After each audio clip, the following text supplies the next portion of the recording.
Quelqu'un qui n'a jamais vraiment aimé sa femme. Une femme qui n'a jamais vraiment aimé son mari. Ça existe, hein? Jamais. Je connais l'histoire d'un couple qui, ils avaient déjà presque 3 ans de mariage. Le mari n'avait jamais touché sa femme au lit. Jamais. La femme était en dépression. Elle faisait toutes les gaffes. Elle dépensait l'argent comme il n'était pas permis.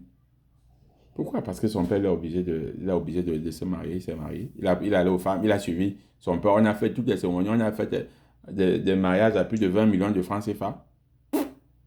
Le premier jour arrive, rien. Le deuxième jour arrive, rien. Le troisième jour arrive, rien. Le quatrième jour arrive, 1 mois passe, 2 mois passe, 3 mois passe. La femme a disjoncté. Elle est devenue chrétienne sans vouloir. Oh my God! Quel drame! Bon. Mais il se fait pas tard. Si tu n'as jamais aimé ta femme, tu peux l'aimer aujourd'hui, si tu prends conscience.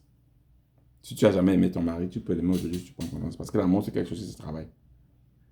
L'amour, c'est quelque chose qui se travaille. Le verre est à moitié vide ou à moitié plein. Si tu regardes le verre à moitié vide, allez, tu vas divorcer. Parce qu'il n'y a pas quelqu'un qui soit totalement mauvais. Il n'y a pas. Donc, tu peux choisir de regarder la partie pleine de celui qui est en face de toi, de ton enfant ou de ta mère. Ou tu peux choisir de regarder la partie vide. Et là, tu seras en crise tout le temps. On est d'accord? Donc, regarde la partie qui est pleine. Écris la partie qui est pleine. Pendant une époque, je faisais des formations au Verbum Dei, à Douala, au Cameroun. Et je disais aux gens, écrivez ce qu'il y a de positif chez votre femme ou chez votre homme. Je donne 30 minutes aux gens. Les gens en 30 minutes ne parviennent pas à trouver 2 trucs. 2 trucs. Moi, je vous assure, quand je veux dire quelque chose de positif à ma femme, j'ai 100, j'ai 200, j'ai 300. Mais les gens en 30 minutes ne savaient pas dire 2 trucs. À peine 5. Vous voyez quel obscurcissement. Quelle noirceur dans laquelle on se plonge. La mémoire se plonge. Vous voyez qu'on est perdu là. Tu ne peux pas dire 2 trucs de temps. Tu ne peux pas dire de manière instantanée comme ça 10, 20. Pap, pap, pap, pap, pap. Non, c'est que tu as un problème. Tu es mort. Mais sérieux. Sérieux, tu es mort depuis. Mais comment? Tu vis avec quelqu'un 10 ans, 5 ans, 2 ans, 3 ans. Tu ne peux pas dire 10 trucs de positif sur la personne? Ah merde. Le problème, ce n'est pas la personne. Le problème, c'est toi. Tu es un criminel ou tu es une criminelle? Comment? Non. Non, s'il vous plaît. Je parle comme ça juste pour parler. Mais nous, il faut juste attirer votre attention que nous avons la culture de regarder ce qui est seulement mauvais à l'autre. On n'a pas la culture de regarder ce qui est positif en nous. Vous voyez? Quand vous êtes à l'école, quand le maître corrige votre examen, il regarde toujours ce que tu as raté, tu as 0, tu as 8, il y a une qualification que j'aimais beaucoup. Médiocre. Médiocre, c'est pas médiocre. Oh my God. Médiocre. Voilà. Donc, regarde ce qui est négatif. Non, il faut apprendre à regarder ce qui est positif en l'autre. Il faut vraiment faire le point de ton... C'est avec ça que je finis le point sur la réalité. Il faut vraiment faire le point de ton couple. Regardez où est-ce que tu en es. J'ai dit beaucoup de choses très rapidement. D'accord? Maintenant, je vais dire rapidement aussi comment on va faire pour en sortir. Donc, mauvaise éducation, la conséquence, le viol. Il y a les maris qui violent leur femme. Si ta femme ne veut pas aujourd'hui, attends demain. Attends demain. On va faire le thème sur la sexualité plus tard. Mais si elle ne veut pas aujourd'hui, attends demain. Tu ne vas pas mourir. Peut-être que tu vas mourir, personne. Tu vas un peu supporter, après 5 minutes, 10 minutes, tu vas dormir, ça va passer. Laisse cette histoire de malade mental là. Qui te dit que tout ce que tu as envie, tu dois avoir? Prends alors le gratte-ciel je ne sais pas, de Kaji Fosso, ou je ne sais pas de qui, tu dis que c'est pour toi. On n'a pas tout ce qu'on veut. Si elle ne peut pas te donner aujourd'hui, elle va te donner, tu seras même plus près. Et toi, la femme, pourquoi tu ne lui donnerais pas? Pourquoi tu refuses? Est-ce que ton corps t'appartient aussi? Quand même, donne-lui un peu. Rendez-vous sur le thème sur la sexualité. Dans la mauvaise éducation des enfants, quand les parents ne s'entendent pas, oh, c'est la cata. Les enfants sont perdus. Tous les enfants qui sont les braqueurs, les bandits, là, c'est les enfants dont les parents ne s'entendent pas du tout. C'est pas que les parents sont divorcés, hein. Ils ne s'entendent pas. Les parents ne peuvent pas s'asseoir à deux comme ça pour enseigner l'enfant. Le mari en train de regarder la télé, la femme à la cuisine. Les enfants, débrouillez-vous. Article 15 au Congo. Congo-Kinshasa, débrouillez-vous. Dans la constitution du Congo. Article 15. Débrouillez-vous. Débrouillez-vous. Que les enfants se débrouillent. Maman est prof de français, papa est prof de maths. Et les deux ont fait histoire et géographie. Entendons-nous. On discute. On a vu dans le thème du dialogue discuter de l'éducation des enfants. Comment tu vois l'enfant? Comment tu vois tel enfant? Tu penses qu'il peut être quoi demain? Qu'est-ce qui manque? Nous, on ne se parle pas.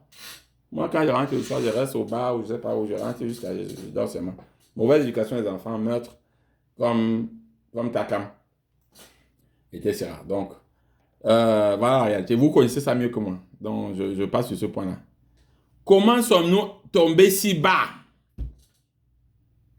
Au départ, elle avait les yeux revolvés, elle avait le regard qui tue. Elle t'a touché, c'est foutu. Maintenant, tu ne lui parles pas.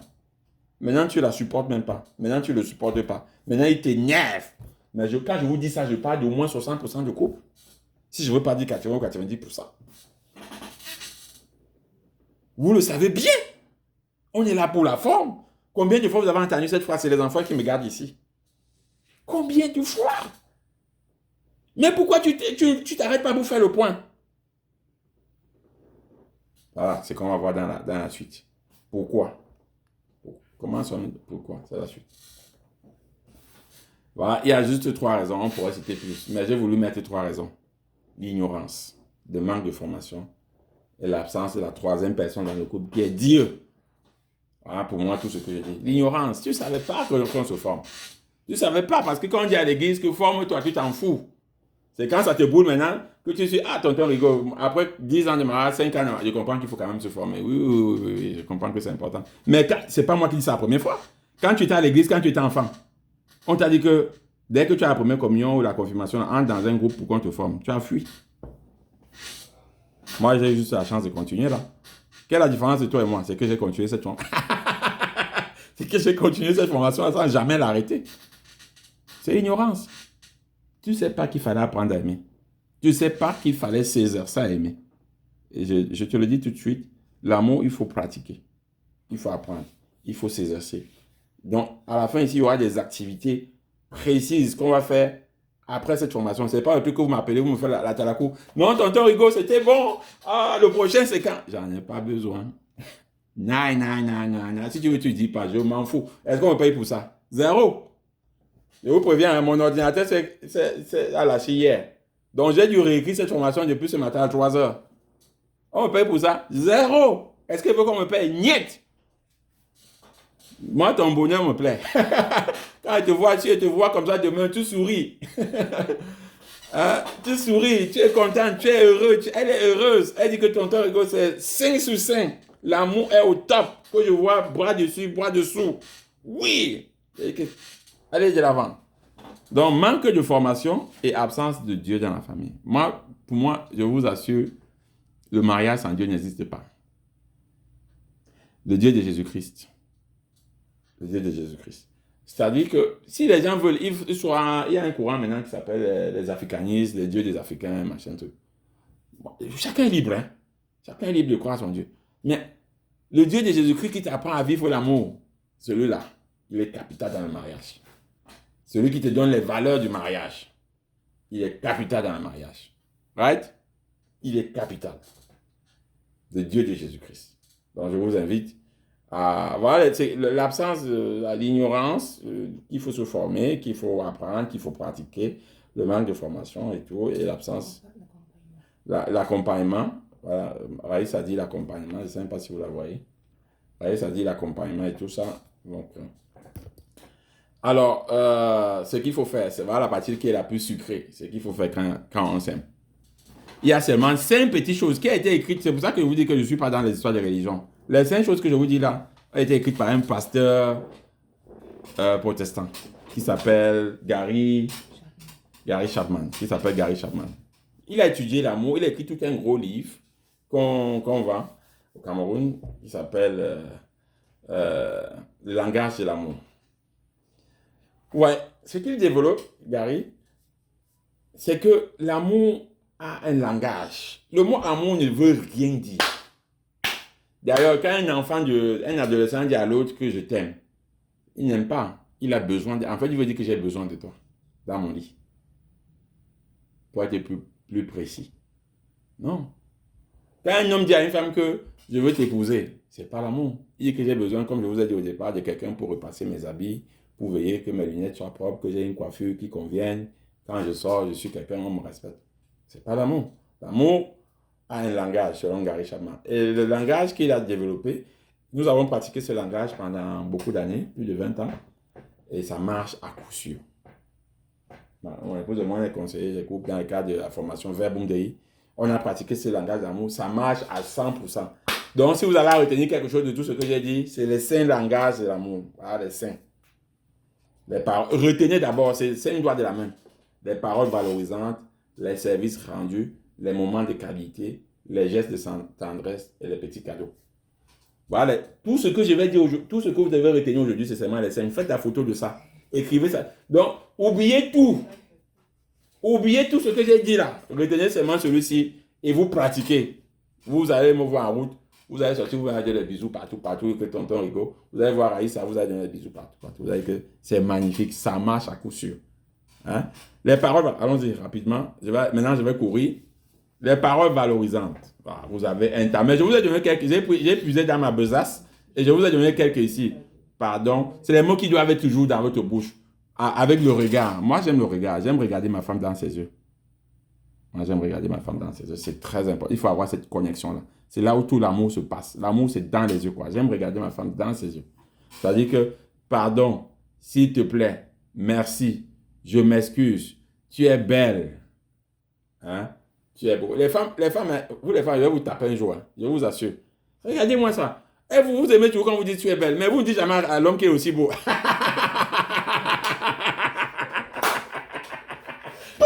L'homme, il fait des trucs. Jamais tu es beau. Tu vous dis, c'est bien. C'est bien.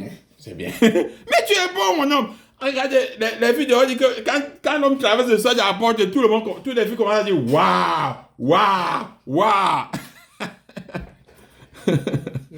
Ouais, tu es belle, tu es beau. Nous aussi, on va entendre que tu es beau. Même si j'ai les yeux comme ça, dis-moi que je suis beau. Ouais, c'est bon. Parce que c'est vrai que je suis beau. La beauté, c'est pas sur un seul endroit. D'accord? Tu es fort. Hein? Il faut dire à ton mari que tu es fort. Il faut dire à ta femme que tu es forte. Hein? L'estime de soi, ça vient avec un moment.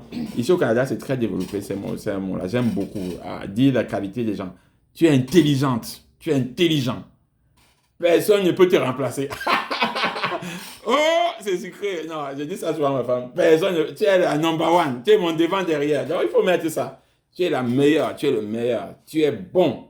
Il faut dire ça. Mais ça, c'est pas les mots juste pour flatter. Hein. Si tu dis que quelqu'un est bon, tu n'inventes rien. C'est pas un mensonge. Hein. Parce que personne n'est mauvais en tout. Quand tu dis à quelqu'un que tu es fort, il peut au moins porter la chose de la cuisine. Tu ne mens pas. On est d'accord. C'est pas comme si tu disais les faux mots. Non, il faut regarder vraiment les qualités de ton gars et lui dire ça. Hein? Je suis fier de toi. Hein? Je ne me lasse pas de toi. Sans toi, qui suis-je? Hein? Sans toi, qui suis-je? Tu as dépassé le niveau de ma mère. Hein? Comme il y a les gars qui sont encore accrochés à leur mère. Non, dis à ta go que non, même ma mère ne voit plus rien derrière toi. Tu as dépassé le niveau. Je t'aime. Voilà le petit mot que les 3 petites lettres qui sont souvent dures à prononcer. Je t'aime. Tu m'as gagné. C'est foutu. D'accord, allez, là je passe rapidement. Je sais que vous êtes plus bon que ça. De toute façon, pourquoi j'invente même? Qu'est-ce que tu disais à ta femme quand vous vous êtes rencontrés? Quand tu étais jeune, quand tu étais adolescent, tu disais quoi? Dis-lui ça. Et si tu vois qu'elle n'est pas belle, rends-la belle. Amène-la à la rendre belle. Dis-lui de changer les choses que j'ai dit avant là. Dis-lui il y a un habit qui... Moi, je vous donne le secret. Quand j'étais au Cameroun, quand ma femme était déjà fatiguée de voir mon habit, ma femme avait certains habits, je prenais, si j'allais dans la garde-robe, je prenais tous ces habits que je ne voulais pas, j'envoyais sa tante au village. Il faut faire ça. Si tu es fatigué de voir un habit, tu envoies la tante au village, la tante va te dire merci mon beau, tu es le seul. Tu prends, s'il y a un habit qui t'énerve, tu envoies la tante au village. Tu envoies ici au Canada, tu envoies dans les trucs comme GIF là, tu donnes le GIF, tu passes dessus. Pour terminer, tu es que tu es fatigué de voir ça. Parfois, je dis souvent à ma femme que, Abi la chérie, tu es en train de me mettre dans le trou noir avec ça. Change, s'il te plaît. J'ai déjà trop vu ça. C'est bien, tu la rends belle et tu l'apprécies. Donc, après ça, les services rendus. Écoutez les hommes, ça c'est vraiment, la plupart des femmes, hein, c'est ici qu'elles tombent, les services rendus. Les femmes adorent les hommes qui épluchent les pommes avec elles. C'est un secret que je vous donne. Voilà, ça c'est un secret. Quand une femme est à la cuisine comme ça, son homme vient, il se met à côté, il fait quelque chose. Oh my God, tu la tues. Si tu avais refusé quelque chose depuis une semaine, sur le soir, elle te donne ça en gros. Hein, elle te donne ça en gros. C'est un secret que je vous donne. Elles adorent les hommes qui font la lessive avec elles. Donc, quand elle veut faire la lessive, elle va à la machine comme ça, l'homme est là, il trie, machin, machin. Oh my God. Mais les femmes ne demandent pas beaucoup, hein. Les femmes ne demandent pas beaucoup. Les femmes demandent juste l'attention. Les femmes, les hommes qui préparent de temps en temps un repas, les tue. Un homme qui prépare pour sa femme, oh my God. La femme, quand elle marche en route, on sent qu'elle est mariée. Les femmes ne demandent pas beaucoup. La fidélité chez les femmes est trop simple. Les femmes aiment seulement la petite attention. C'est ça, non? La fidélité chez les femmes est trop simple. Petite attention. Petit geste rendu. Et les hommes, les hommes, alors c'est trop simple aussi. Les hommes adorent les vêtements propres et bien repassés. Regardez mon aujourd'hui. Du rouge. Là. C'est ma femme qui a acheté. Vous ne me voyez pas beau. Les chaussures cirées. Grave.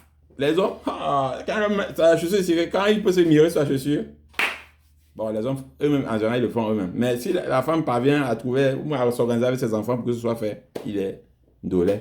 La maison propre, comme l'hôtel, ça tue l'homme. Une maison propre comme l'hôtel. Donc, mais quand il entre chez lui, chaque chose, tac, il est bon. Les repas diète ou les bons mets, oh my God. Quand une femme s'est préparée, c'est pour ça qu'on chante au Cameroun, l'homme se vante et le bas ventre, c'est pas faux. Hein? Qui vous a dit que c'était faux? Parce qu'après on a dit que c'est obscénité. Qui t'a dit ça? L'homme, c'est la nourriture bien servie, la diète là. Quand moi, comme je suis gros là, 115 kg, 105 kg, si tu as une femme qui fait attention à chérie, ne mange pas ça. Tu es content. Service rendu, c'est ça. À côté des services rendus, les moments de qualité. Sortir se balader à deux.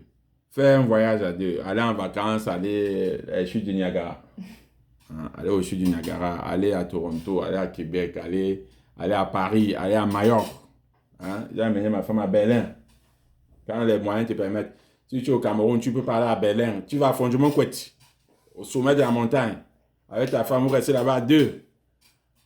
Tu pars à Base-Naval là-bas à deux, vous passez du temps, vous partez à Limbe, vous cotisez là, vous pouvez cotiser même 6 mois en fonction que vos moyens vous permettent. Vous cherchez un 50 000, vous allez à Limbe, ou à Boya, ou à Kribi, vous restez un week-end. Vous parlez à deux, vous marchez bien, bras dessus, vous dites en regardant dans les yeux, je t'aime ma chérie jusqu'à... Oh my God. Oh my God. Tout à l'heure, dans les conséquences négatives, j'ai oublié de mentionner. Je n'ai pas lu, c'était mentionné. J'ai parlé de l'infidélité. Pourquoi je n'ai pas lu ça? Il y a l'infidélité, c'est-à-dire que quand les choses ne vont pas bien, l'infidélité de part et d'autre. Parce que on dit souvent l'infidélité, on regarde seulement les hommes. Mais les hommes, ils ne font pas ça seuls. Hein? L'infidélité, c'est pas seul. Et c'est parfois, et très souvent avec les femmes mariées. Donc, voilà. Donc, prends du temps, bras dessus avec ta femme et allez. Prends régulièrement des marches ensemble, du vélo, de la natation, du sport. Dans mon livre aussi, le type a dit que scientifiquement, c'est prouvé que quand vous faites du sport ensemble, ça augmente les désirs sexuels entre couples et conjoints. La sueur a une ou quoi scientifique là qui favorise, machin. Donc, faites du sport ensemble, transpirez. L'odeur de la sueur a fait que vous ayez envie plus. Regardez une émission ensemble à la télé, ne faites pas que chacun soit dans son coin et tout. Mais je vous dis, de manière générale, la télévision, c'est un très mauvais truc pour la famille. Donc, faites attention à la télévision. Communiquez régulièrement et prendre des nouvelles SMS. Les femmes aiment une femme. Oh, vraiment, les femmes, vous êtes magnifiques, je vous adore. Chez vous, c'est simple. Si tu veux tuer ta femme, chaque 1 heure de temps, tu lui dis que chérie, je suis là. Tous les 2 heures, tu lui envoies un petit message. Quand tu prends ta pause, tu l'appelles, tu dis, oh my God, elle est avec toi. À jamais. Qu'un gars là, ça lui a dit que tu veux quoi par rapport à... C'est-à-dire que donne l'information de toi en permanence à ta femme, sans qu'elle n'ait besoin de t'appeler pour te surveiller, comme si ça te surveillait. Non. Et que chérie, écoute, regarde-moi ce que quelqu'un vient de me raconter ici. Écoute, oh my God, quand tu fais ça, quand la femme marche, le dérangement de ça, qu'elle rang, elle est...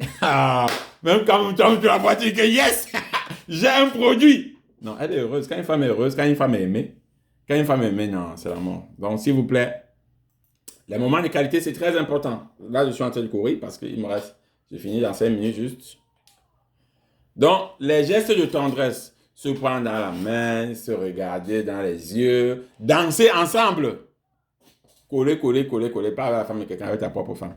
Danser ensemble, coller, oui, avec ta femme.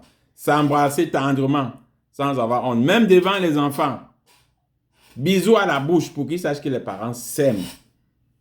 Quand, je rappelle encore, quand je dis ça, ça s'applique aussi aux familles. Hein. Quand tu as tes enfants, il faut avoir des gestes de tendresse avec tes enfants. Il faut les câliner, il faut qu'ils se sentent heureux. La plupart des adolescents qui partent font des choses dehors, des actes, parce que dans le cadre familial, il n'y a pas l'amour. Tout le monde est sensible à l'amour. L'amour amène l'enfant. Quand un enfant se sent aimé, il est sage. Quand l'enfant, dans le cadre de la famille, il y a quelqu'un qui n'a pas muté son micro. S'il vous plaît, mutez vos micros. Donc, dans le cadre de la famille, c'est très, très important de qu'il y ait une ambiance d'amour, de tendresse. Tout ce que je viens de vous dire, des moments de qualité, il faut avoir aussi avec les enfants. Hein. Il y a d'autres qui arrivent. Donc, des petites caresses, mettre la tête sur le genou, des petits massages et tout ça. Tu masses le pied, le massage de la plante de pied indolé, grave. Oh my God, c'est bon. Le dos, la colonne vertébrale là, ouais, les tempes et tout ça là, tu masses de temps en temps. Bref, toutes les choses que vous avez fait quand vous étiez amoureux. Être bienveillant. Hein? Exemple, l'aider pour sa veste. Quand il rentre à la maison, il va enlever sa veste, tu lui donnes. Vous devez accueillir votre mari à l'entrée si vous êtes le premier et votre femme à l'entrée. Quand tu entends qu'elle est en train d'arriver là, tu fais petit bisou. Mouah! Chérie, donne-moi ta veste, je raccroche. Comment ça va? Dès que tu as fait, comment ça va la journée? La personne est fatiguée, peut-être qu'elle ne veut pas trop parler, mais le fait que tu la caresses, elle est sensible à ça. Lui donner la main pour une marche, ouvrir la porte, accueillir l'autre et les enfants. Donc, point suivant, les petits cadeaux. Profitez de toutes les occasions pour faire plaisir à sa femme ou à son mari. Anniversaire de mariage, anniversaire de rencontre, Saint-Valentin, Noël, Nouvel An. Pas nécessairement coûteux, selon la sensibilité de l'autre.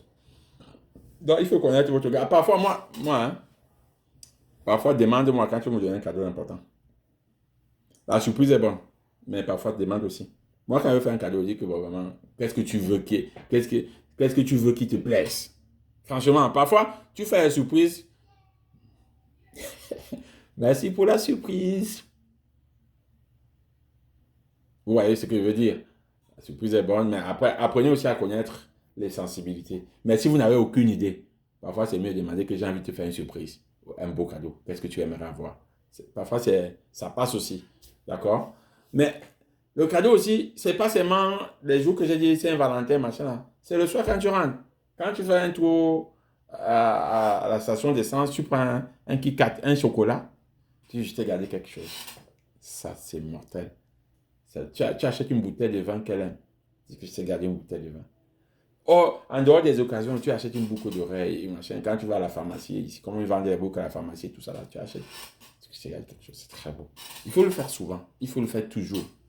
C'est ça qu'on entretient l'amour. Le faire souvent, le faire des surprises, innover et tout. Innover, ne pas rester dans la routine. Alors, mon expérience de cette affaire est très simple. Ça fait 18 ans que j'aime cette beauté à côté de vous. Regardez. Ça fait 18 ans que ça dure. 18 ans. Et je ne me lasse pas. D'accord? Ça veut dire que je demande à Dieu de me donner encore. J'ai envie de lui donner encore les 50 ans. Les 50 ans qui me restent. J'ai presque 50 ans. Je ne sais pas si je fais 50 ans.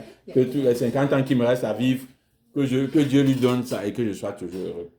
elle est toujours plus belle aujourd'hui qu'hier. Et vous avez vu, non? Regardez bien. Regardez, beauté, regardez, regardez, regardez. Elle n'aime pas quand il fait ça. Elle n'aime pas quand il fait ça, mais il fait ça, ça me plaît.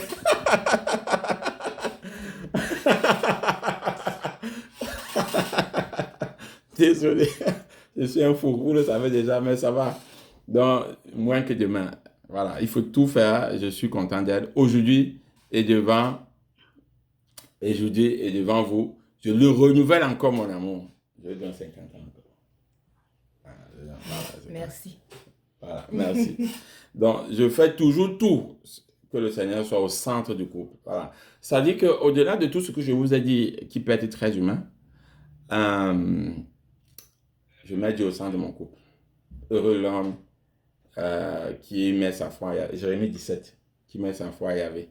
Il est comme l'arbre planté au bord du rivage, qui ne craint pas quand arrive la sécheresse. C'est-à-dire que vous savez, dans le couple, il y a toujours des moments de difficulté, non? Mais l'homme qui a sa foi à Yahvé, en Dieu, le Père, ne craint pas quand arrive les moments de difficulté, parce que son arbre est planté au bord du rivage. Jérémie 17, verset 5 et suivant. Lisez ça. Ça va vous faire plaisir. Il y a quelqu'un qui a le micro ouvert. Donc, il ne craint pas quand arrive. Tous les couples ont des problèmes.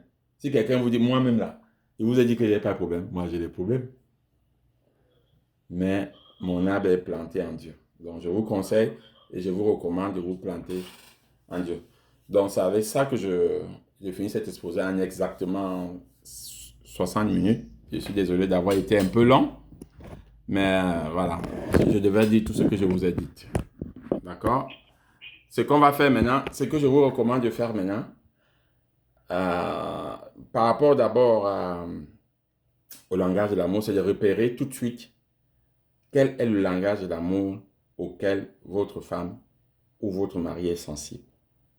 Réfléchissez vous-même maintenant. Et après, parlez avec lui. Tombez d'accord que moi, je suis sensible aux gestes de tendresse. Je suis sensible aux petits cadeaux. Ma femme, c'est les gestes de tendresse et les paroles valorisantes. Voilà, je connais déjà. C'est ça, non? Voilà. Ce que vous avez fait tout de suite, c'est ça. Et après, maintenant, ce que nous allons faire, c'est d'échanger autour de la question, de cette question.